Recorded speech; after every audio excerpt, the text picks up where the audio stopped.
ഹരിശ്രീ ഗണപതായ നമ. അവിഘ്നമസ്തു. ഗും ഗുരുഭ്യോ നമഃ. എല്ലാവർക്കും നമസ്കാരം.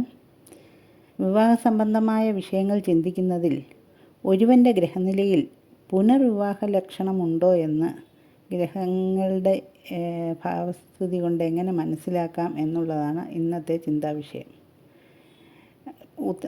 പ്രശ്നമാർഗം ഉത്തരാർദ്ധത്തിൽ 20-ാം അധ്യായത്തിൽ ആചാര്യൻ പറഞ്ഞിരിക്കുന്നു: പ്രാഗ് ലഗ്നേ ദ്വന്ദ്വരാശോ ശശിന്യചമതപേ ദ്വന്ദ്വപേ വാ തദംശേ ലാഭേ ഖേടദയാഠ്യോ സതിചമഥനപേ ക്ലീബഖേടാന്യുതേച്ച.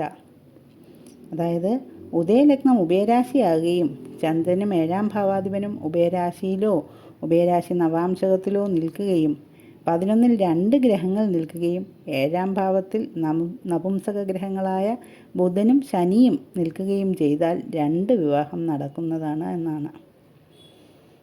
അനന്തരം കുജൻ്റെയും സൂര്യൻ്റെയും നവാംശം 7-ാം ഭാവത്തിൽ വന്നാൽ കുജസൂര്യന്മാർ 7-ൽ നിൽക്കുന്നെങ്കിൽ പോലും അങ്ങനെയുള്ള പുരുഷന് നിശ്ചയമായും ഭാര്യ ഒരെണ്ണം മാത്രമേ ഉണ്ടാവുകയുള്ളൂ എന്നും പറഞ്ഞിട്ടുണ്ട്.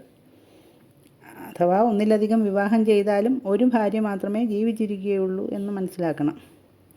അടുത്ത ശ്ലോകത്തിൽ ലഗ്നേന്ദ്രന്മാരുടെ 7-ാം ഭാവാധിപന്മാർ ശുക്രൻ ഇവർ മൂവരും ബലവാന്മാരായി ഇഷ്ടസ്ഥാനത്ത് നിൽക്കുന്നു എങ്കിൽ വിവാഹം 3 നടക്കും എന്നാണ്. ഇവരിൽ 2 ഗ്രഹങ്ങൾ ഇപ്രകാരം നിന്നാൽ 2 വിവാഹവും 1 ഗ്രഹം ഇപ്രകാരം നിന്നാൽ 1 വിവാഹവും നടക്കുമെന്ന് പറയണം.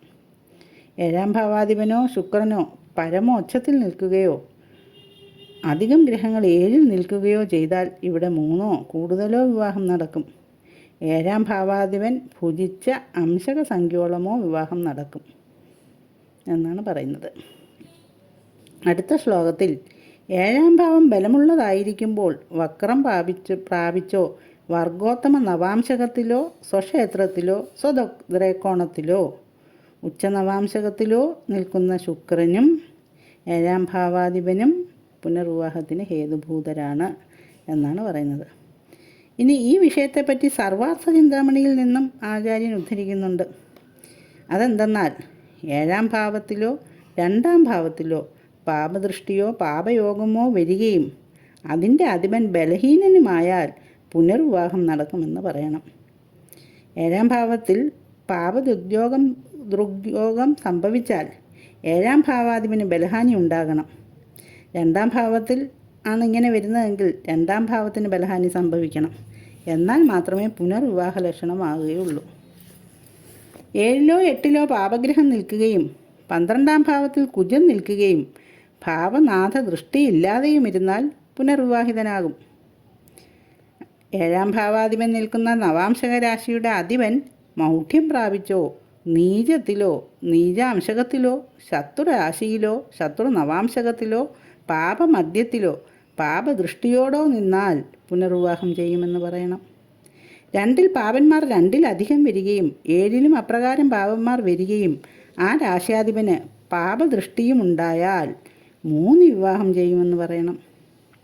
ലഗ്നമോ 2-ാം ഭാവമോ 7-ാം ഭാവമോ പാപഗ്രഹയോഗത്തോടു കൂടിയും 7-ാം ഭാവാധിപൻ നീചത്തിലോ മൗഢ്യം പ്രാപിച്ചോ ശത്രുക്ഷേത്രത്തിലോ നിന്നാൽ 3 വിവാഹം ചെയ്യുമെന്ന് പറയണം.